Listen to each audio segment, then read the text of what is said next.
ನಮಸ್ಕಾರ ಸ್ನೇಹಿತರೆ, IPO Kannada YouTube ಚಾನಲ್ಗೆ ತಮ್ಮೆಲ್ಲರಿಗೂ ಸ್ವಾಗತ. ಇತ್ತೀಚೆಗೆ ಮಾರುಕಟ್ಟೆಗೆ ಬಂದಿರುವ ಟರ್ಟಲ್ ಲಿಮಿಟ್ ಫೈನ್ಟೆಕ್ ಸೊಲ್ಯೂಷನ್ IPO ಸಾಕಷ್ಟು ಚರ್ಚೆಯಲ್ಲಿದೆ. ಅಂದರೆ ಈ IPOಗೆ ಅಪ್ಲೈ ಮಾಡೋದು ಸರಿಯೇ? ಕಂಪನಿ ಏನು ಮಾಡುತ್ತದೆ? ಅದರ ಫೈನಾನ್ಷಿಯಲ್ ಹೇಗಿದೆ? ರಿಸ್ಕ್ ಏನು? ಮತ್ತು ಲಿಸ್ಟಿಂಗ್ ಏನು ಸಿಗುವ ಸಾಧ್ಯತೆ ಎಷ್ಟಿದೆ? ಈ ಎಲ್ಲ ಪ್ರಶ್ನೆಗಳಿಗೆ ಉತ್ತರವನ್ನು ಈ ವಿಡಿಯೋದಲ್ಲಿ ತಿಳಿದುಕೊಳ್ಳೋಣ. ಹಾಗಾಗಿ ಈ ವಿಡಿಯೋವನ್ನು ಕೊನೆವರೆಗೂ ನೋಡಿ. ಮೊದಲನೆಯದಾಗಿ ಕಂಪನಿ ಬಗ್ಗೆ ತಿಳಿದುಕೊಳ್ಳೋಣ. ಟರ್ಟಲ್ ಲಿಮಿಟ್ ಫೈನ್ಟೆಕ್ ಸೊಲ್ಯೂಷನ್ ಒಂದು ಇನ್ಸೂರ್ಟೆಕ್ ಅಂದರೆ ಇನ್ಶೂರೆನ್ಸ್ ಟೆಕ್ನಾಲಜಿ ಕಂಪನಿಯಾಗಿದೆ. ಈ ಕಂಪನಿ ಜನರಿಗೆ ವಿವಿಧ ವಿಮಾ ಕಂಪನಿಗಳ ಪಾಲಿಸಿಗಳನ್ನು ಒಂದೇ ವೇದಿಕೆಯಲ್ಲಿ ಹೋಲಿಕೆ ಮಾಡಿ ಖರೀದಿಸಲು ಸಹಾಯ ಮಾಡುತ್ತದೆ. ಇದರ ಜೊತೆಗೆ ಲಕ್ಷಾಂತರ ಇನ್ಶೂರೆನ್ಸ್ ಅಡ್ವೈಸರ್ ಹಾಗೂ POSP ಏಜೆಂಟ್ಸ್ಗಳಿಗೆ ಡಿಜಿಟಲ್ ಪ್ಲ್ಯಾಟ್ಫಾರ್ಮ್ ಆಗಿ ಇನ್ಶೂರೆನ್ಸ್ ಮಾರಾಟ ಮಾಡಲು ಸಹಾಯ ಮಾಡುತ್ತದೆ. ಕಂಪನಿಯು health insurance, life insurance, motor insurance ಸೇರಿದಂತೆ ಹಲವು ವಿಮಾ ಉತ್ಪನ್ನಗಳನ್ನು ವಿತರಿಸುತ್ತದೆ. ನಂತರ ಮ್ಯೂಚುವಲ್ ಫಂಡ್ಸ್ ಮತ್ತು ಲೋನ್ಸ್ ಕ್ಷೇತ್ರಕ್ಕೂ ವಿಸ್ತರಿಸಿದೆ. ಇದೀಗ IPO ವಿವರಗಳನ್ನು ನೋಡೋಣ. IPO ಓಪನ್ ಆಗೋದು ಜೂನ್ 19, 2026ರಂದು, ಕ್ಲೋಸ್ ಆಗೋದು ಜೂನ್ 23, 2026. ಪ್ರೈಸ್ ಬ್ಯಾಂಡ್ ಬಂದ್ಬಿಟ್ಟು ₹144 ₹152. ಲಾಟ್ ಸೈಜು 98 ಷೇರುಗಳು.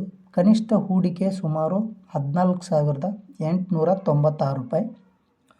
ಒಟ್ಟು ಇಶ್ಯೂ ಸೈಜ್ ಸುಮಾರು ₹882.67 ಕೋಟಿ. ಲಿಸ್ಟಿಂಗ್ ಡೇಟ್ 29 ಜೂನ್ 2026ರಂದು ಹೇಳಲಾಗಿದೆ.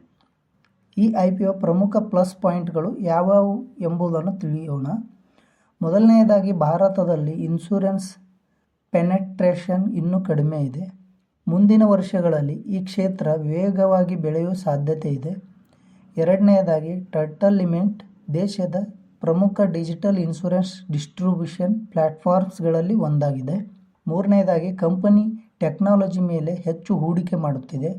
ಆರ್ಟಿಫಿಷಿಯಲ್ ಇಂಟೆಲಿಜೆನ್ಸ್, ಆಟೋಮೇಷನ್ ಮತ್ತು ಡಿಜಿಟಲ್ ಪ್ಲ್ಯಾಟ್ಫಾರ್ಮ್ ಮೂಲಕ ಏಜೆಂಟ್ಗಳ ಪ್ರೊಡಕ್ಟಿವಿಟಿ ಹೆಚ್ಚಿಸಲು ಪ್ರಯತ್ನಿಸುತ್ತಿದೆ. ಇದಲ್ಲದೆ ಇನ್ಶೂರೆನ್ಸ್ ಮಾತ್ರವಲ್ಲದೆ ಮ್ಯೂಚುವಲ್ ಫಂಡ್ಸ್ ಮತ್ತು ಲೋನ್ಸ್ ಕ್ಷೇತ್ರಕ್ಕೂ ವಿಸ್ತರಿಸುವುದು ಭವಿಷ್ಯದ ಬೆಳವಣಿಗೆಗೆ ಸಹಕಾರಿಯಾಗಬಹುದು. ಈಗ ರಿಸ್ಕ್ ಬಗ್ಗೆ ಮಾತಾಡೋಣ. ಕಂಪನಿ ರೆವೆನ್ಯೂ ಹೆಚ್ಚಿಸಿಕೊಂಡಿದ್ದರೂ ಇನ್ನೂ ಪ್ರಾಫಿಟ್ ಮಾಡಿಲ್ಲ. ಕಳೆದ ಕೆಲವು ವರ್ಷಗಳಿಂದ ಲಾಸ್ನಲ್ಲಿ ಕಾರ್ಯನಿರ್ವಹಿಸುತ್ತಿದೆ. ಇನ್ನೊಂದು ರಿಸ್ಕ್ ಎಂದರೆ ಇನ್ಶೂರೆನ್ಸ್ ಕ್ಷೇತ್ರವು ರೆಗ್ಯುಲೇಟರಿ ಸೆಕ್ಟರ್ ಆಗಿದೆ.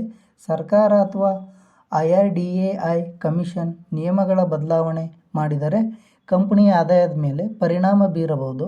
ಇದಲ್ಲದೆ ಗ್ರೇ ಮಾರ್ಕೆಟ್ ಪ್ರೀಮಿಯಂ ಅಂದರೆ GMP ಈಗ ತುಂಬ ಕಡಿಮೆ ಇದೆ.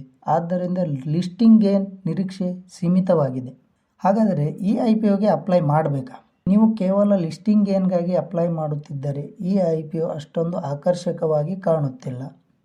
ಅಂದರೆ ಇನ್ಶೂರೆನ್ಸ್ ಸೆಕ್ಟರ್ ಹಾಗೂ ಫೈನ್ಟೆಕ್ ಸೆಕ್ಟರ್ ಮುಂದಿನ 5ರಿಂದ 10 ವರ್ಷಗಳಲ್ಲಿ ಬೆಳೆಯುತ್ತದೆ ಎಂದು ನೀವು ನಂಬುತ್ತಿದ್ದರೆ ಮತ್ತು ನಿಮ್ಮ ರಿಸ್ಕ್ ತೆಗೆದುಕೊಳ್ಳುವ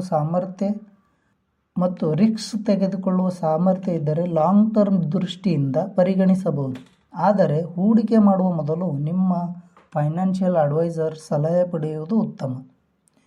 ಈ ವಿಡಿಯೋ ನಿಮಗೆ ಉಪಯುಕ್ತವಾಗಿದೆ ಎಂದು ಅನಿಸಿದರೆ ಲೈಕ್ ಮಾಡಿ, ಶೇರ್ ಮಾಡಿ ಹಾಗೂ ನಮ್ಮ ಚಾನೆಲ್ ಸಬ್ಸ್ಕ್ರೈಬ್ ಮಾಡಿ.